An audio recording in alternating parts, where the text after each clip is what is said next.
What's up, guys? This is iAdam, and we're going to be doing something a little different this time. Hang on, let me just get my controller. Alright. We're going to be doing a sniping tutorial, and I'm going to cover the following. We're going to cover all the attachments to use on the snipers, movement, 3 primary shots that I will talk about later in it, and yeah, that's pretty much it. So with that all sorted, you should be pretty much a good sniper. I mean, most of you probably already are, but yeah. So the attachments I'm going to go through is extended mags, ACOG, variable, and infrared. Now, and I'll go through the PSG one as well. I mean, might as well chuck that in. And the perk setup I will use is steady aim and marathon. I'll explain why I want to use marathon later in the commentary, and I would usually use lightweight, but seeing as we're playing against combat training bots, just for this, I will use scavenger. So let's start this up.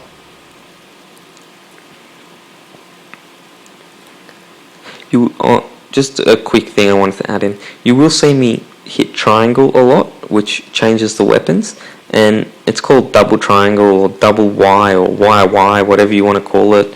And this used to work a lot on COD 4 and COD 6, but right now, seeing as they patched it, it really doesn't do anything. I usually just do it just like this. That's what it is. I just do it to warm my fingers up. Alright, so let's start with extended mags.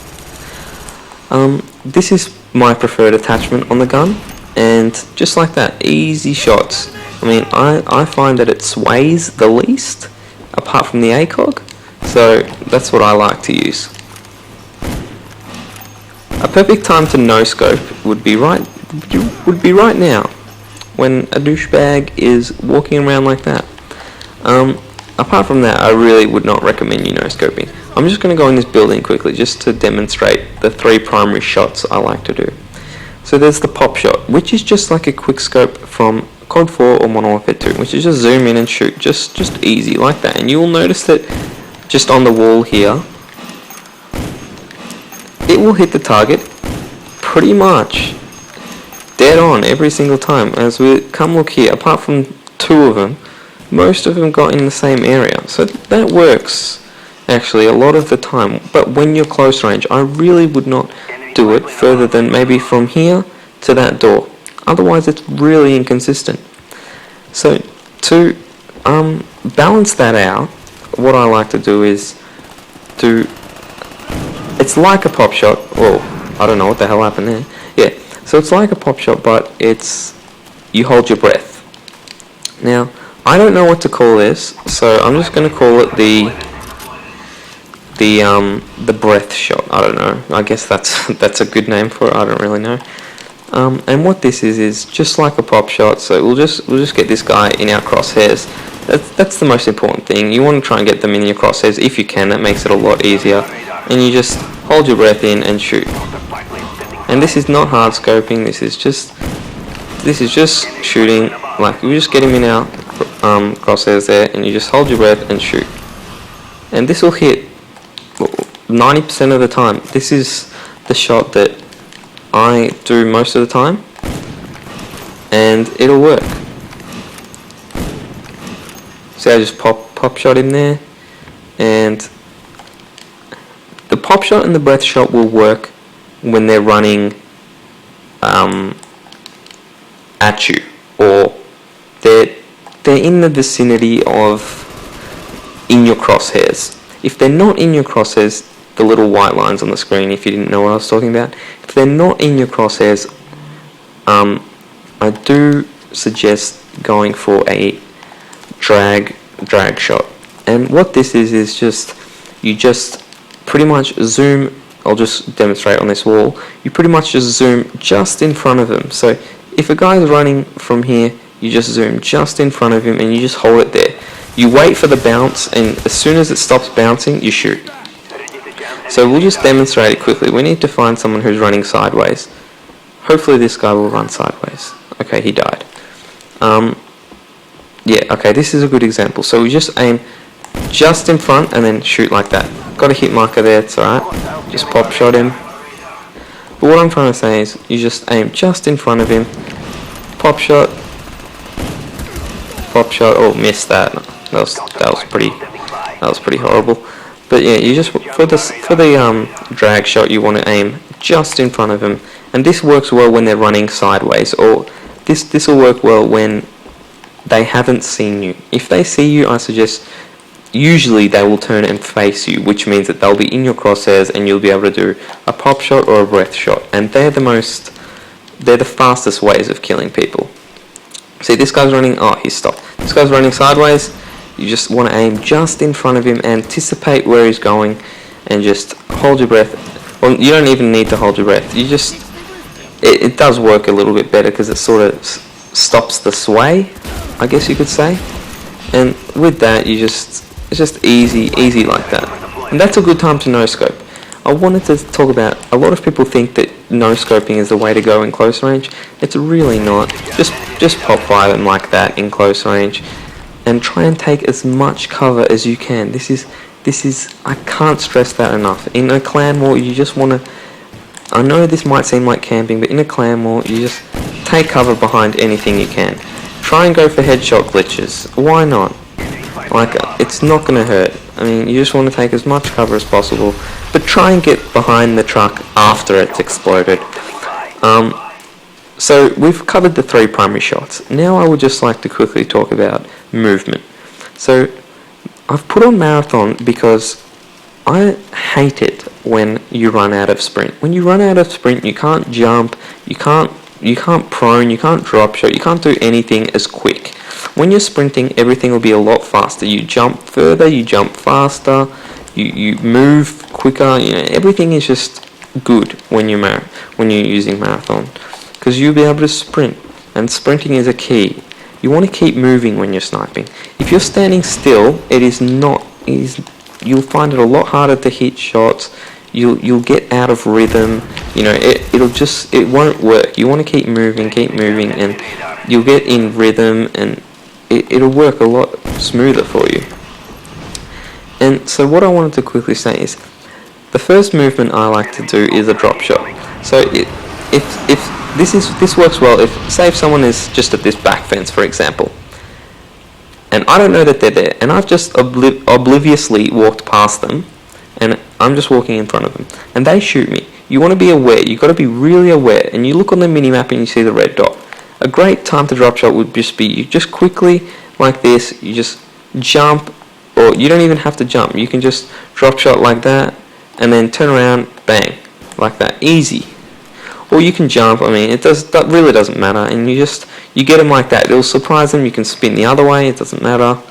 But I mean, I don't suggest you just turn around like that, because you won't have enough time to do that, and you'll just die. I mean, you could if you got lucky with a cheeky no scope or something, but you want to try and drop shot. Or yeah, the other thing you could do is, if someone shoots you and you know that they're right there, the other thing you could do is run with your head down. This will work if you know that there is cover. So say if they're inside this and they're just standing at the back fence there, and someone shoots you, you just run with your head down right through here and maybe take cover here. That would be a good example to do. Now, why would you run with your head down? You can't see.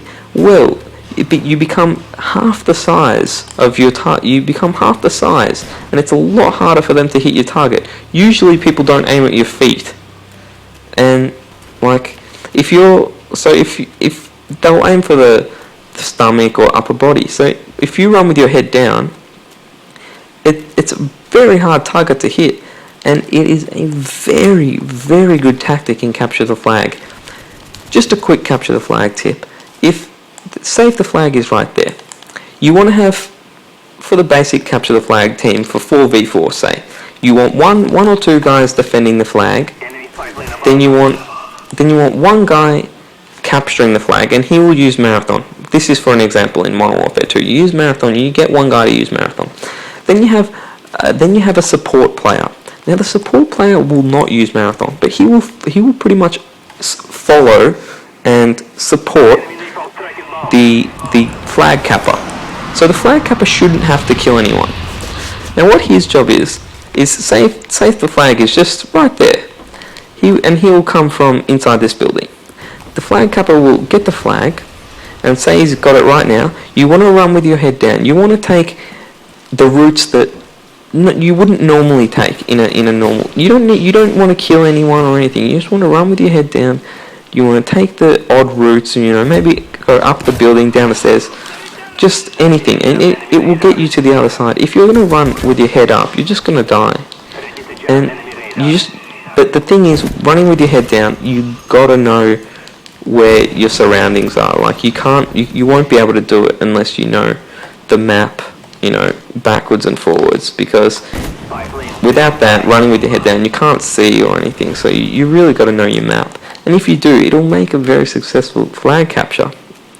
The third thing I wanted to talk about with movement with the sniper is, say if we're capping the headquarters, say if we're capping it in here, it's a bad idea to just sit in the corner and just like look around waiting for someone to walk in. You don't want to be stationary. A stationary target is very easy to kill, so you always want to just be moving, just like this. All you need to do is just rotate your left analog stick just in a circle, just like this. I'm not moving like too much, I'm just moving like this, and you'll become a very hard target to hit. You could even pop outside. I mean, you could just quickly like that, bang, for an example, bang, just easy. You just want to keep on the move. As soon as you become stationary, you're very easy to hit. Like, think about it. Would you rather shoot someone who's just standing still, or would you rather shoot someone running around in circles? I would rather shoot someone standing still. So it makes sense.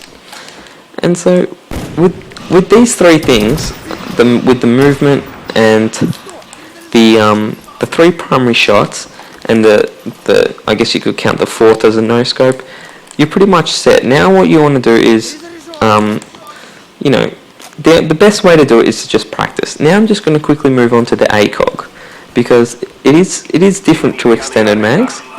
And with extended mags is pretty much the basics. Like the I just need to get killed here. Alright, so now that this guy's killed me, we can go on to the ACOG.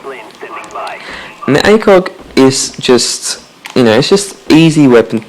It's good for close range, struggles in long range, as obviously, but I mean, you won't be able to do the breath scope, or whatever I called it before, with the ACOG, because you can't hold your breath, so you can't steady it. But that's alright, because it really doesn't have too much sway.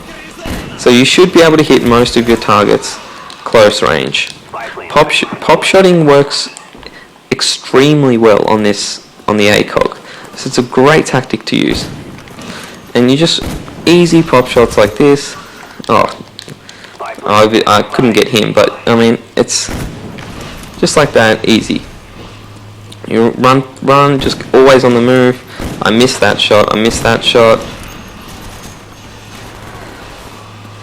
I mean, always reload when you get the chance, because I'm sorry, I apologize for that. That's horrible aim. I'm gonna have to kill him with my pistol. Is this a fail of the day? Wow, I would miss my tomahawk and die.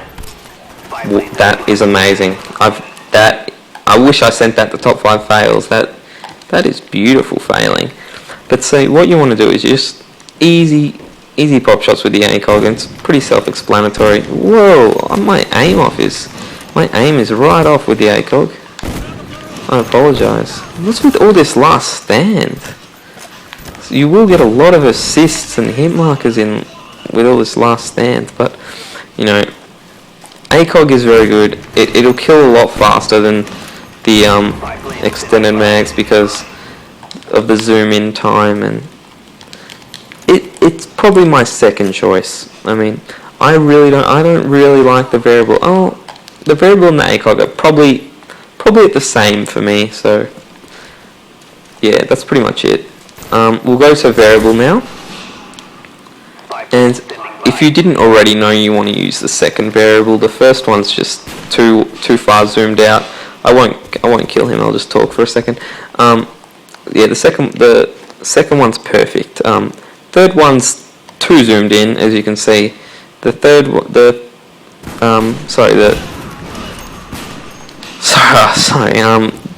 one that is the least zoomed in is like not enough zoomed in, if I could say that. And the second one is just perfect. So we want to use the second one.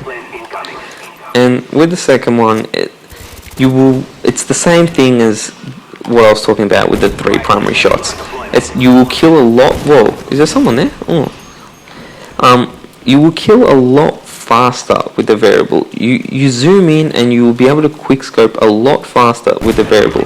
The only downside is that I find that's a little inconsistent. Like I will actually seem to do really well and hit a lot of shots one time. Like I'll get the perfectionist title or whatever in like a lot of the time, just the 5 out of the 5 shots with the variable, and then the next clip I have, I'll miss every single shot. Like it's just, I don't know, it's a bit strange with the variable. As you've probably seen me already kill. Like that's a very fast kill.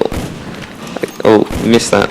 Oh, see, again, like I just feel, I don't know, it doesn't feel right, the variable, to me. So extended mags is my preferred choice.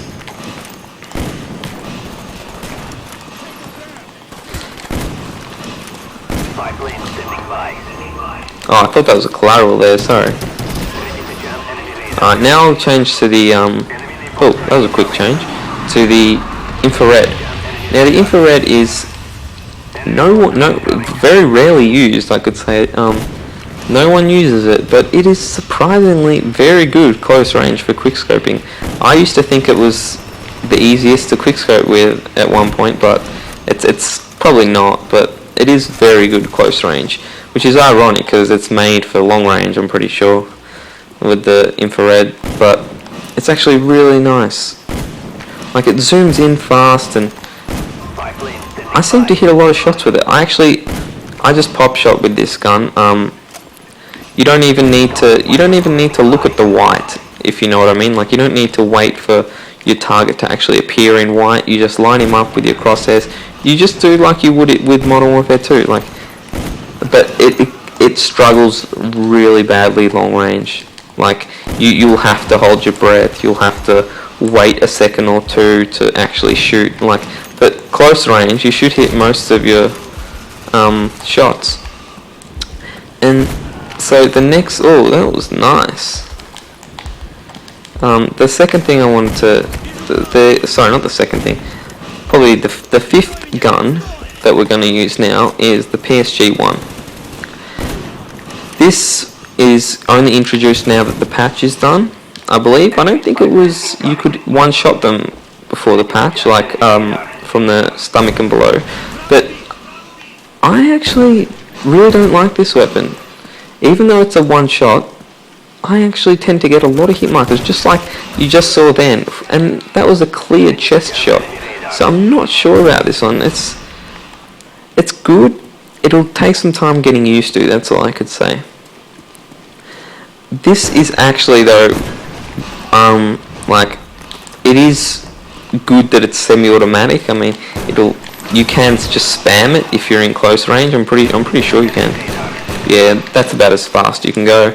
So it is pretty good. Again, I don't like the pop shot with this weapon though. I find that the pop shotting is again very inconsistent on this weapon. Again, another hit marker when I clearly hit him in the stomach, and the stomach should be a one-shot kill. But anyway, so I just tend to do the breath shot. I don't know, I think I'm going to call it the breath shot now because I really don't know what else to call it. And that pretty much wraps it up. I mean, there's not really too much else I want to talk about. I'm no expert, I'm just giving my opinion on what I think works. Oh, that was nice. And that is about it. So leave your comments below if you feel that I've missed something, or if you think that I have said something that is wrong or that you don't believe in, I would like to hear what your side is, because I'm always, ooh, a bot just got a triple spray. I would love to hear, I'd love getting, like, I love watching tutorials or something, so I'm happy to get tips off someone who's better than me. I mean, I'll love that. So if you feel that you want to leave me some feedback, or like something I haven't done right, please leave a comment below, and that would be really nice. Alright, see you guys.